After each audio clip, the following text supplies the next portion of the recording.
Am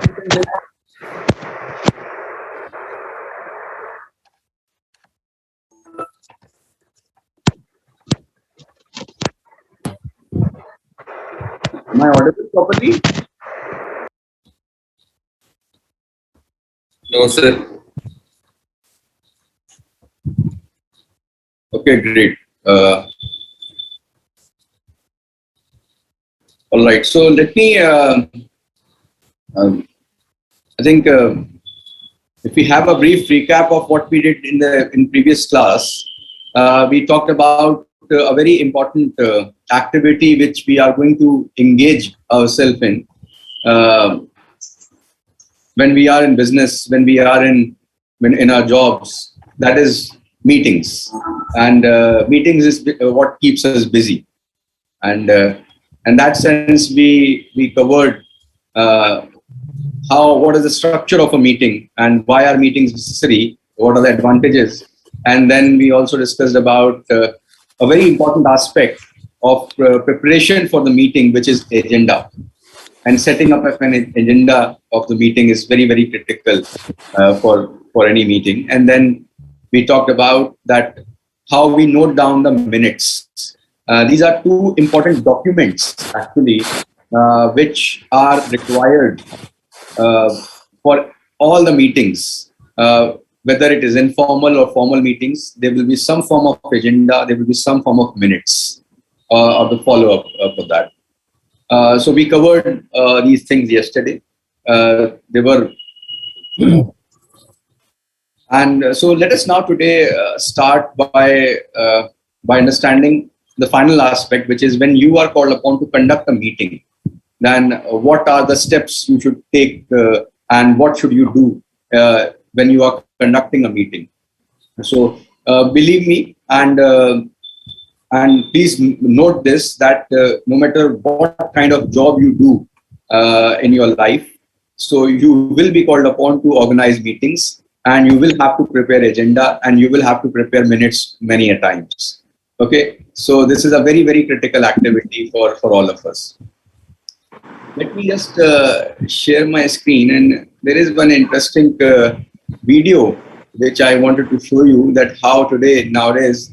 So just to lighten up, and how typical Zoom meeting today works and how it goes on.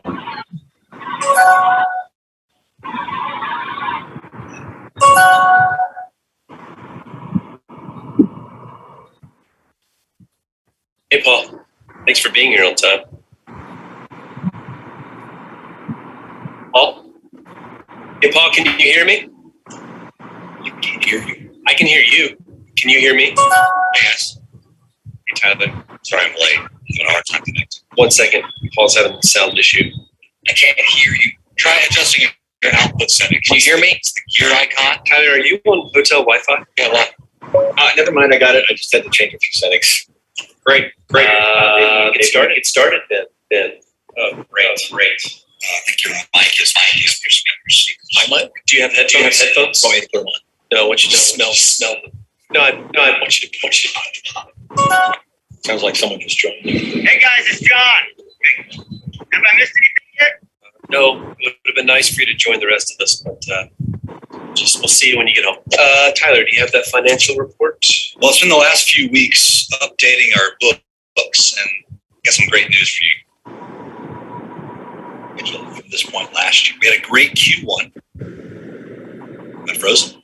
Your trip, I think we lost Tyler. Yeah, I know we lost Tyler. Hey guys, it sounded like Tyler was cutting out. We know, John. All right, while we wait on Tyler, why don't we go with me? Okay, everyone, I know some of you have to leave soon. Okay. My wife's coming to town this week. Daddy's so sorry. Okay, you just spilled grape juice on the carpet. Daddy's in a meeting. Let's reschedule and let's just do a regular old conference call, okay? Paul, can you have David send out the 9-digit passcode? I heard you. Yeah, he's been here the whole time. All right, everybody. I'll see you later.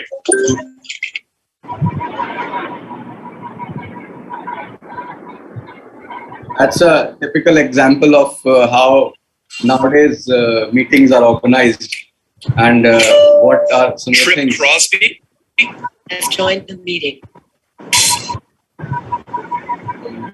This is, and I am just making all of us aware here that we should all be well prepared when we are organizing even Zoom meetings today.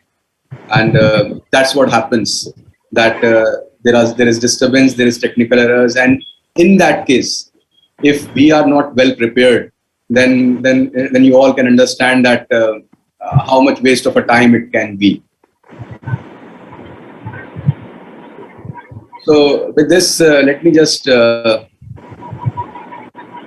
my screen again. And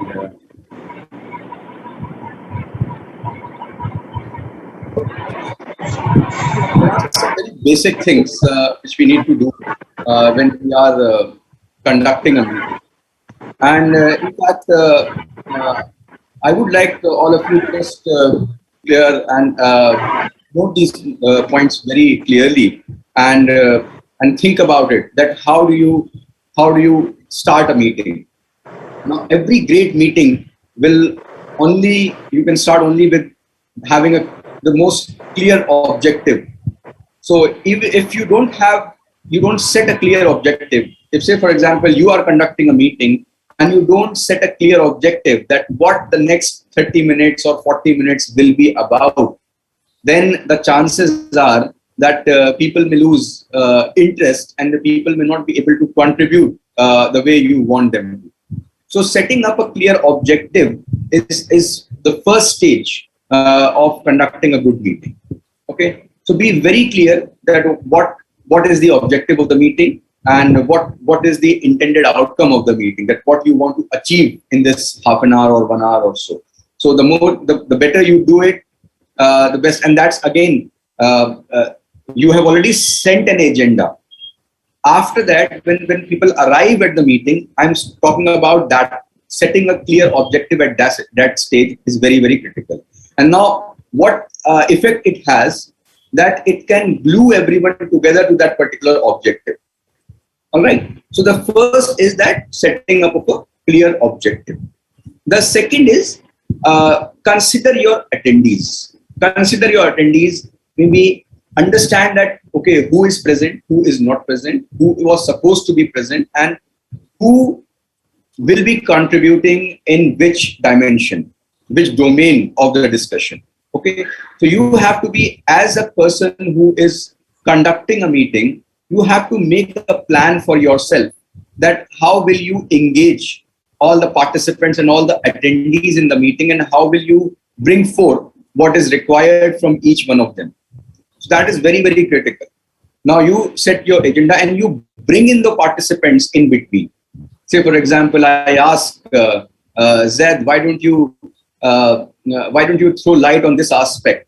I say, Bakas, you have been doing this part in the organization for a while. Now, why don't you just elaborate that what has been your experience?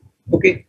And then I say that, Nazneen, you are very creative and you have done this part in the organization. So why don't you bring in your perspective to this aspect? So that's what you do as when you conduct a meeting. You make sure that everyone contributes and your ultimate objective is met. And to do that, you have to set, even before the meeting, you have to make a clear judgment about it and clear notes about it, that whom do you want to bring at what point in the discussion. Okay, so consider your attendees, consider their strengths, their likes, their motivations. These are very, very critical when you are having an effective meeting. Then the third is the starting and ending the meeting on time. I think it's very, very critical that you have to be punctual. Now, this is in our kind of settings, we view time as the study of basically understanding time is called chronomics. And there is monochronic societies and polychronic societies. Okay, so monochronic societies believe that time is limited. Okay, so time once passed does not come back. So in general, the culture here in India is the general culture is not monochronic, it is polychronic. It's that time is revolving and it comes back. Okay, so even if you have missed something, it will come back. So, but the business setting anywhere in the world, whether it is in India, whether it is abroad, anywhere, it is monochronic. Please understand that. So the business world is monochronic. So nobody will accept this excuse that you missed the time because you have plenty of time. Okay, so that's not an excuse in the business world. So you have to respect time a lot. And so if you say you have to organize a meeting at some venue where you have to reach, so you have to make a calculation that what is the travel time, what is the settling time you have. Okay, what is the traveling time, and you have to take care of. The excuses are silly. Like for example, traffic. Okay, traffic and all these kind of excuses are silly because a smart person will always take that into account. Okay. Now, what happened? One of my earlier students, they narrated an incident about what happened. And once you are back from summer internships, I hope you get offline, face-to-face summer internships this time. But earlier, one of the students explained that what happened that because they were not punctual, and even on the first day of their internship, they got a big scolding from the supervisor that and they were giving excuse that we live at say Okla and we have to travel to Gurgaon and so on and so forth. So we didn't knew the bus routes, we didn't knew the metro and all these things. So and that is what I have to understand that by say for example if you have to reach the office by 9:30, so it doesn't matter to the employer or to the people that when do you start. So you may have to start at 6:30 in the morning. So it is what your particular situation is. So you have to respect that time, and same goes for the meetings. Okay. So as an organizer, you have to be the most punctual one. Okay, because you are the one who is starting the meeting. So you have to reach the venue before time. Check all the arrangements. Even if you are higher up in the hierarchy, it doesn't matter. Okay, please understand this. It doesn't matter where you are in the hierarchy. It is not someone else's responsibility to check what you need. Okay, it will always be your responsibility to make sure that if you need something, you get it. If you need, say, for example, notes, if you need sketches, if you need post-it notes, if you need a whiteboard, if you need a projector for the meeting, whatever tools you need, you have to basically reach there before time, make the arrangements before time. Okay. Start the meeting on time and end the meeting on time. And that is, I think, ending the meeting on time is also one of the hallmarks of a good organizer. So because everyone's time is critical and you never know that how people are placed in their schedules. Okay. So you only know about that time slot which they have given you. Again, it doesn't matter whether you stand up higher in the hierarchy or lower in the hierarchy. Okay. You should respect the time of every individual. That is very, very important. Okay. Start and end the meeting on time. If the meeting is getting prolonged, ask the permission of the members that whether is everyone comfortable with that, and if someone wants to leave, they can leave. They will get the minutes and they can come back with the feedback. Okay, so do that because they are not obligated to stay after the official time which you have asked them to schedule for the meeting. Okay, so please make sure start the meeting on time and end the meeting on time. Follow your schedule. You must have prepared an agenda by now. Okay, so you have a schedule to follow. A good and a mature person, a mature organizer will always make sure that appropriate amount of time is spent on each agenda item depending on the priority and depending on the importance. So if an agenda item, it's maybe an urgent agenda item, but it does not require too much of deliberation. So schedule a small segment of your time. Then vis-a-vis, if there is an agenda item which requires more of say brainstorming or more of open kind of discussion, allocate more time to that. Make sure you follow your schedule. And last but not the least, once you have done that, to follow up. Okay, once you follow up the schedule, because you have prepared the minutes, and in that minutes you have noted down all the action points. Today, business meetings, especially business meetings, not in the university settings or other settings. Business meetings are highly action oriented and action points focused. Okay, so like for example, I told you that the minutes may not require narration, like we do that in the university, in government settings, in other settings. There, the minutes does not require narration but require action agenda. Who is supposed to do what and who is supposed to do by what time. That is, I think, very, very important. They need a summary and that action agenda. So follow up on that. Follow up with the minutes, follow up who is doing what, and schedule the next meeting accordingly. That is a very, very critical aspect of meeting. And this is a typical meeting goes by. Okay. So if there is any doubt, if there's any query here, please.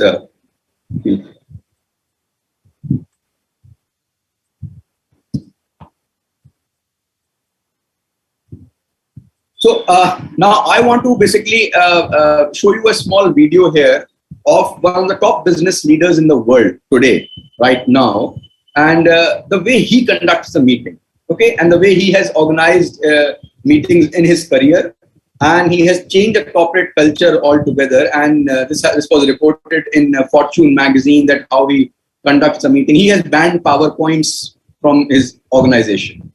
So literally it is banned from his organization. You cannot use a PowerPoint presentation. But the way he organizes, it's slightly different. And that is, I think, a lot of business leaders are adopting such kind of strategies for making meeting times more effective. So let me just show you how Jeff Bezos, okay, the top right now, one of the top business leaders in the world, how he organizes his meeting.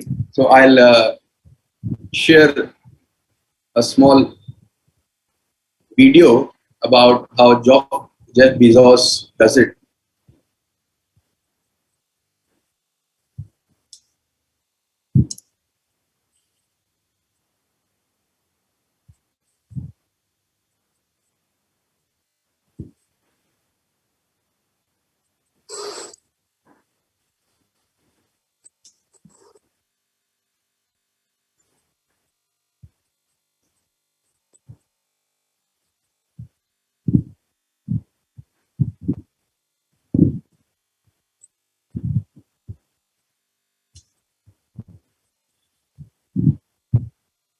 Can all of you see this black screen?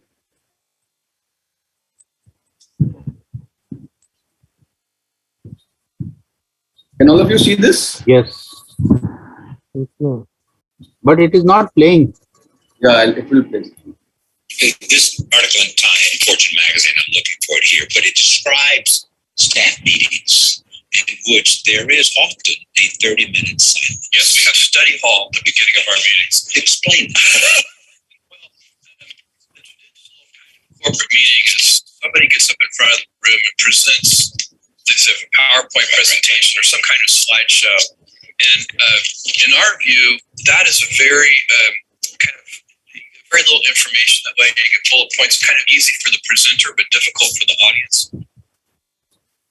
In our view, that is a very you get very little information. That way you get bullet points, kind of easy for the presenter, but difficult for the audience. So instead, what we do is all of our meetings are structured around a 6-page narrative memo. And when you have to write your ideas out in complete sentences and complete paragraphs, it forces a deeper clarity of thinking. Yes, exactly. Yeah, there really is something to that. People know that these days. Yes, and so what we do is we just sit and so why don't you read the memos in advance? Well, part of the problem there is that time to read them in advance doesn't materialize out of nowhere.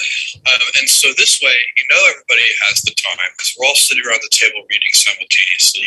Everybody has actually read the memo. The author, who's put a tremendous amount of work into writing the memo, gets the nice warm feeling of seeing everybody read it. So they know it hasn't been a waste of time. It is getting read.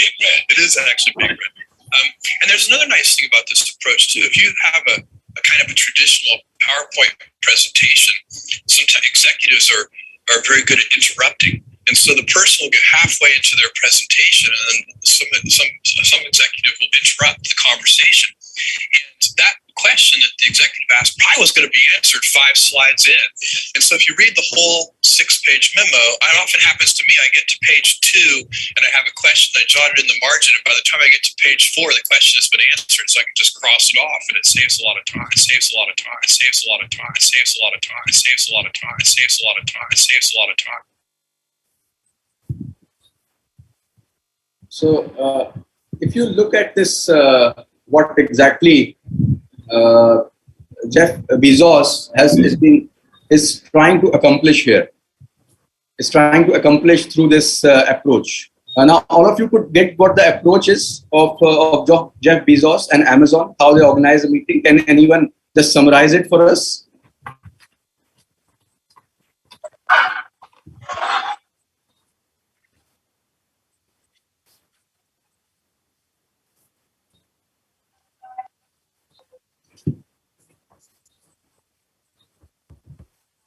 Yes, any volunteer for that?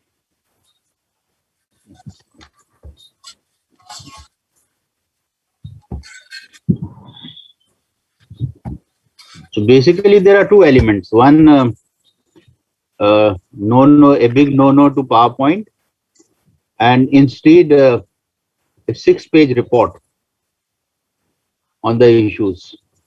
Yeah, actually, every memo is every meeting has a system of a memo. Okay, so a 6-page memo is usually written by an author who is organizing a meeting. Okay, the person who wants to discuss any particular issue, they will write a very detailed 6-page memo on all the aspects covering various things and the background information for everything. Now, this memo is not circulated prior to the meeting because they have observed the data says that people do not read it. People are all different, they are busy in different kinds of work and all. So what they have done, instead of getting angry on people about they don't read it before the meeting, what they have done, they have structured their every meeting in that there is a half an hour study hall. They call it the study hall. So you arrive at the meeting, you get the memo, and there you have a pencil and the memo, and you read it for half an hour. You read it very carefully. You note down all your queries, and you understand what all the aspects are. And then they begin the basically after half an hour. Then they begin them, because once you are there in the room with all the distractions out, you have a memo in front of you. You are reading it. Everyone is reading. You have a pencil for writing the questions. So it makes sure that everyone has read it. So there is no exception to that. And now everyone can contribute properly. And then the meeting starts. After that, then the discussion starts after that. So that's what they have been following it for the last so many years, Amazon. And it's today one of the world's most innovative companies. They have really pioneered the art of corporate transformation, and they've done it very well. So that's one of the approach today in this modern world, where people are using more and more technology for doing these things. And if you look at the approach of Jeff Bezos, he's making it all the more simpler, and he's going back on time. He's not using more advanced technology to do all of these things, but he's been going back on time and using the age-old technique of, say, properly reading stuff, writing the questions, making notes. I think that's the very basic approach which he is following, and very human approach. And that is very, very effective. That's what the message here is. And it saves a lot of time in the long run.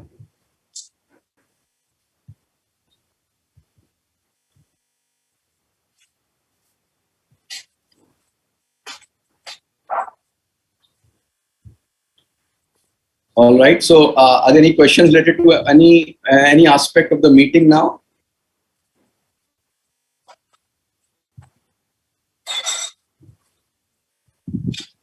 Faraz, if you permit, can I have some personal reflections on Yes, sir. Please. my experience with meetings?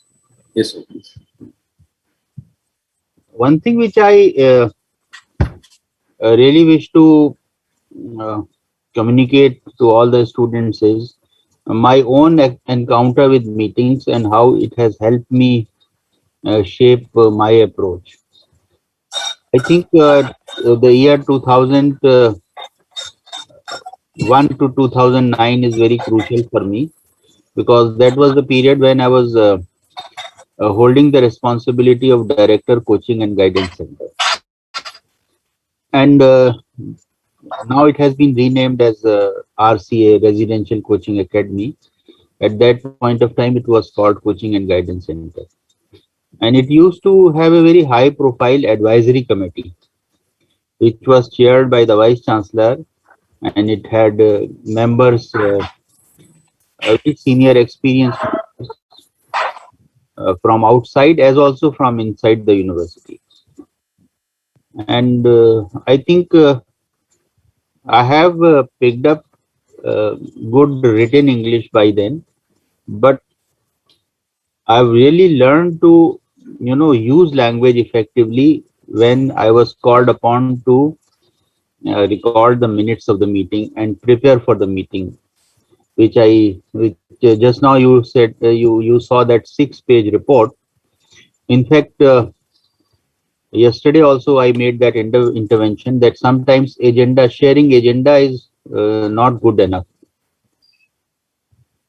and we may have to have notes also on the issues so that members beforehand know what are the key issues on which discussion will take place.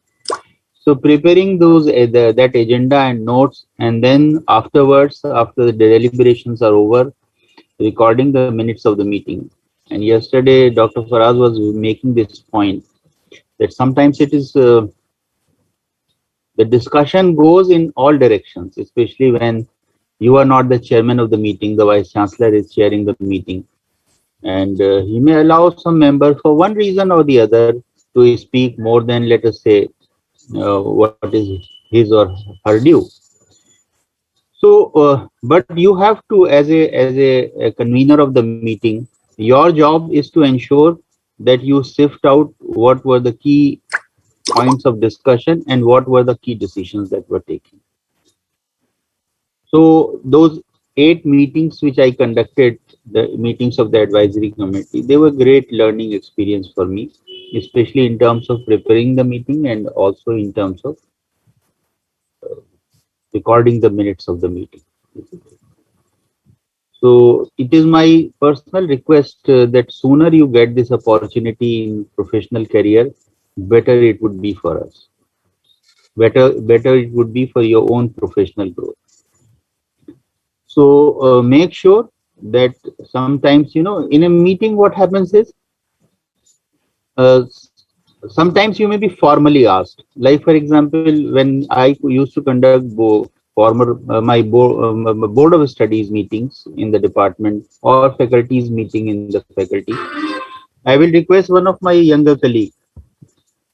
Most of the time, this responsibility was shared by Dr. Faraz only, and I will request him to keep a record of the deliberations so that finally we can finalize the minutes based on that. But a more proactive approach could be, sometimes what happens is that you may not be assigned the job formally, but you can always assist the chair on this account, and you can have your own notes and you can share it. So it is actually a very good strategy to make your presence felt in the meeting and come to the notice of the chair. It's a great learning also for you because you proactively act on an issue, and then when you record the minutes on your own, it actually indicates your own orientation, and then it's a great assistance for me. For example, as a chair, for example, if I am chairing the meeting, it is always a very handy document if somebody gives me the draft minutes and then I correct it. It saves a lot of time for me. And I understand that this is something which would be applicable to many of us.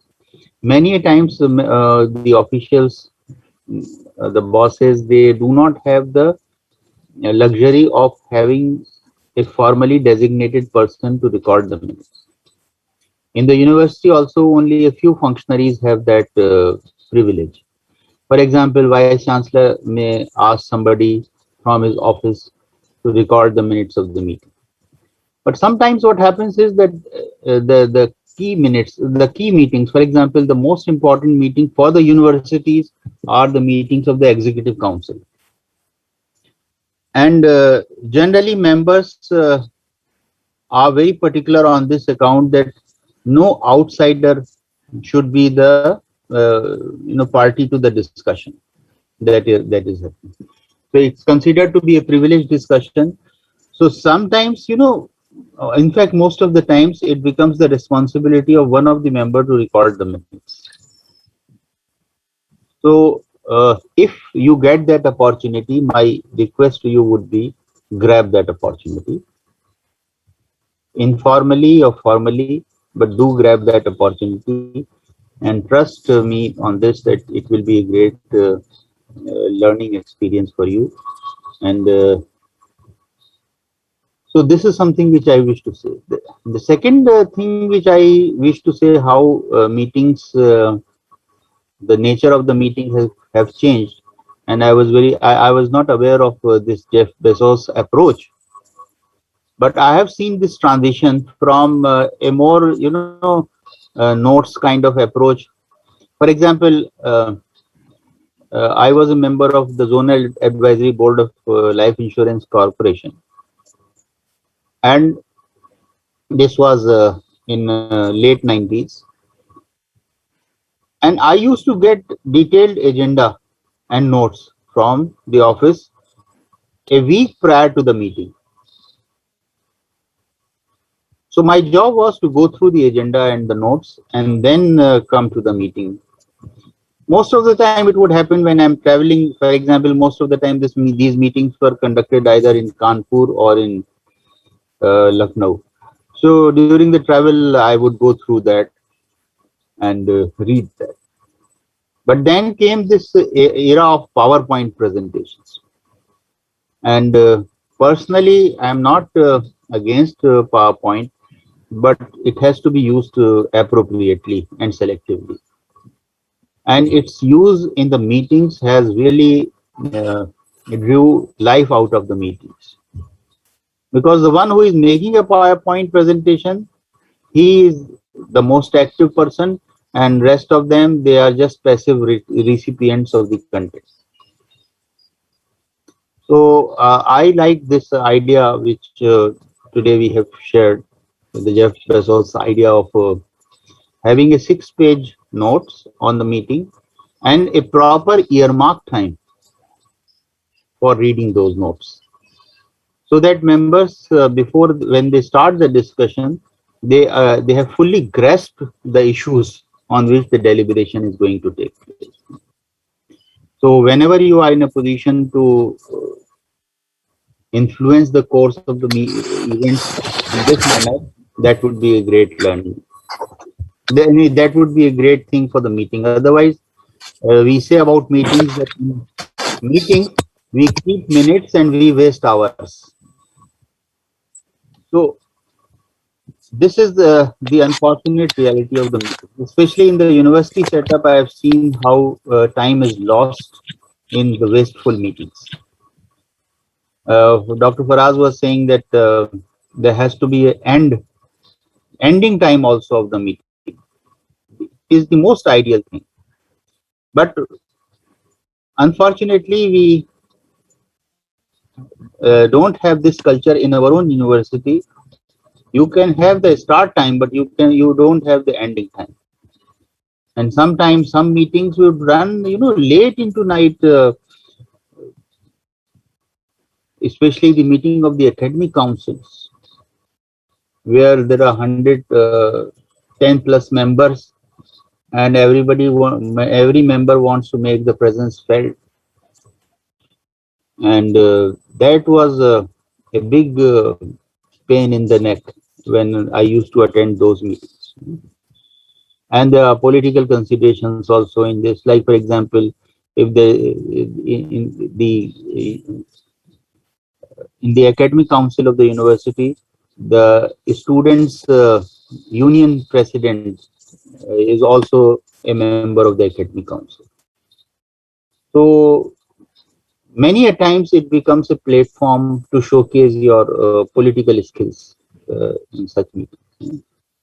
And when I asked the vice chancellor, students, in fact, one of the member in one such meeting raised this point that students, there is a particular uh, caveat with which they participate, and the caveat is they cannot participate in any issue that doesn't concern them.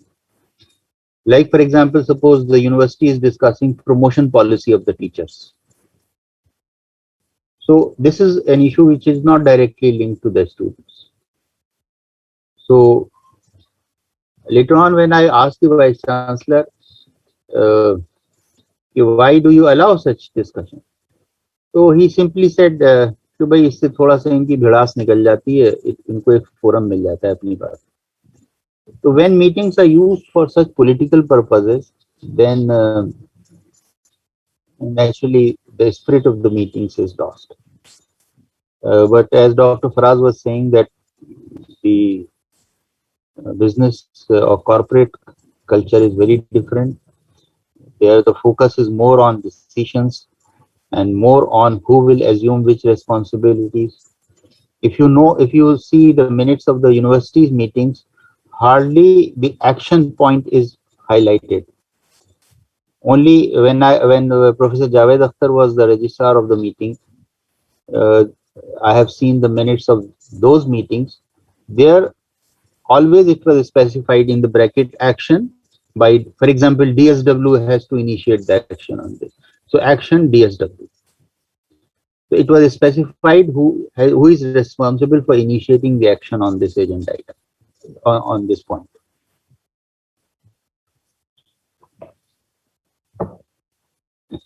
Let me share with you one more experience on this account, especially the old world charm of the meeting. I had a teacher, Professor Dr. A.V. Jaffrey, in Department of Physics, and I was talking about this volunteering role. As a faculty, successive chairpersons trusted him for drafting the minutes of the meeting. And you will be surprised that those were the days when the typewriter was available, but not even the electronic typewriter. So the minutes were recorded in your own handwriting. And Dr. A.V. Jaffrey had an exquisite handwriting. And he would record, after the meeting, he would record the minutes in a register. And when the next meeting would take place, that register was placed before the members, and they would read because it was too cumbersome to get it typed. Then we used to have stencils cut, and then it was circulated, so it was very cumbersome. So people had trusted Dr. A.V. Jaffrey so much for his drafting skills that nobody asked for the minutes afterwards. And if somebody would need it, he would just go to the office, would see the Board of Studies register, and would read the minutes which Dr. Jaffrey has written. And next meeting, they would be formally placed for ratification of the minutes. So, to me, this is a very simple culture. Otherwise, how much time is wasted in my personal experience in AMU is when minutes come and I've participated in the meeting, unless there is an item on which I have a specific interest, they would just be dumped in my files, and after some period of time, they would be thrown in the dustbin. There's so much of wastage that occurs as a result of these meetings. In fact, the academic council and the executive council agenda and notes when we used to receive, I mean, they were good enough to, do weightlifting. Such were the, weighty documents that we used to do. And there were only few members who were, inclined towards participating in the meeting to make their presence felt. They would read it. Otherwise, it was a wasteful stuff. So maybe if we can do away with all these cultures whenever you join the organizations, that would be great. I mean, even now there is a talk is going on that we should avoid so much of waste of paper in the university, and we should circulate the minutes. We should have the agenda electronically, but there are old world people who are belong to that old world. They still resist that, and they say, "Nahi, sahab, we want agenda in the hard copy form," and it ends up. And often when they would go to the meeting, they would forget the agenda which has been sent to them earlier by post or through office peon, and then they would need another copy. So some spare copies of that agenda and notes would be kept in the meeting for those members who do not bring their agenda and notes to the meeting. So overall, all this culture is too wasteful, and that needs to be avoided. But traditional setups are like this. But I wish and I hope you will become part of the setups where, as I said, in meeting, we keep the minutes and we don't waste also things. Thank you for us. Very insightful experiences which sir has shared about a setup which is, though the word is not like very well received by people, but bureaucratic kind of organizations. And mostly in India, half of the organizations are bureaucratic. Whether it is PSUs, public sector organizations, whether it is universities, and sometimes government departments.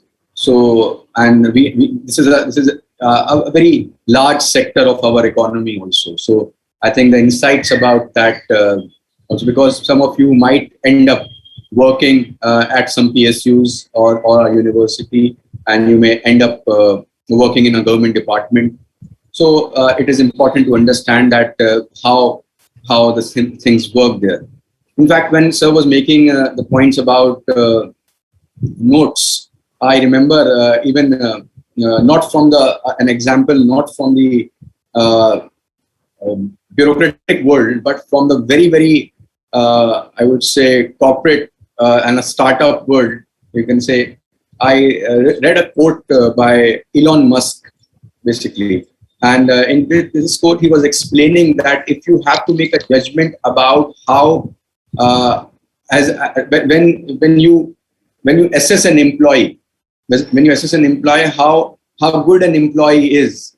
So one of the things which he notes down is the ability to make notes, and he observes this silently without saying anything, whether the person is taking notes or not, whether it is a handwritten note, whether it is maybe using some application on the mobile phone, but taking notes of things. And not just in meetings, but everywhere. Say the inquisitiveness, and like what sir said, that if you develop this habit of taking notes in the meeting and assist the chair, I think that will be wonderful. But overall, if you develop this a very nice habit of taking notes, and because it is not about that you coming back to those notes. Many people may think that taking notes is, for example, because traditionally we have been taking notes where in classes, and then we revise it and we appear in the exams. That is what the process of notes has been for us. But in reality, what this taking note, even if you don't come back to that note later, what it helps you is that your cognitive abilities are improved. And research has proved that when you observe anything and when you write that thing down, it remains with you for a very long period of time, and it gets in your subconscious mind slowly, and so that you become more intelligent. So one of the hallmark of intelligent people and people with high IQ has been the ability to take good notes and the habit of making notes. So please, this is just a suggestion from my side that when you go for your summer internships, when you do things, people make it very simply, just carrying a small diary in their pocket and making notes about things and just remembering those things. Sometimes to refer back also, sometimes to just learn. Okay, and even if you are using say a notepad or a Evernote or something like that, which is a mobile applications today, very user friendly, so you can use that also. But try to have that habit first. And like what Sir was explaining about the bureaucratic organizations, I will just supplement it with the corporate world today. I meet with a lot of my friends who are working, like what Sir said, that in bureaucratic organizations, many a times it depends on the chair and it does not depend on the time of the members. So there is no end time. So the agenda is, but we, even in the very simplest of startups, I have seen, I work with some of them as a consultant, as a few friends are there, and whenever I interact with them, there is always a start time and there is always an end time. Because say we meet at 6, but at 6:30 there is another meeting lined up. So there has to be, like, we have to summarize everything by say 6:20, 6:25 maximum. So we keep a track of time and we have to summarize things and we have to decide on the action points. And for action points, last point which I want to make is that when you are making minutes in the present corporate world, there is a matrix which is used for this. Okay, it's called Racy Matrix, RACI. So R stands for responsible, A stands for accountable, C stands for consulted, and I stands for informed. Okay. So whenever you have when you have an action point, so you divide that into Racy, basically. Who is responsible for that? Who is accountable for that? Who shall be consulted? And who shall be informed about that? Okay. So every decision point will have these 4 elements. Okay. There might be a person, like for example, if I am a team member, I am responsible for that, but my team leader is accountable for that. Okay. So sometimes it is different also, sometimes it is the same also. Consulted, the supervisor may themselves be consulted, the team leader may be consulted, or some, say for example, a CIO or a CMO will be consulted. Okay. And the CEO will be informed, or the COO will be informed, or the general manager will be informed. Okay. So that is how you make a decision matrix: consulted, responsible, accountable, consulted, and informed. So that is, I think, a very good framework for when you are looking at the action points for minutes or for anything. Use this framework. I think it will go a long way. So, is there any doubts? Is there anything you want to add to the discussion today? Anyone who wants to say anything?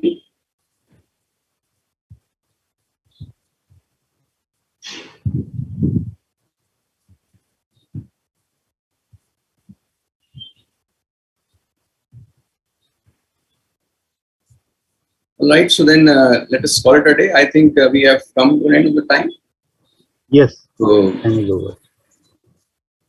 Okay, thank you. All right, thank you.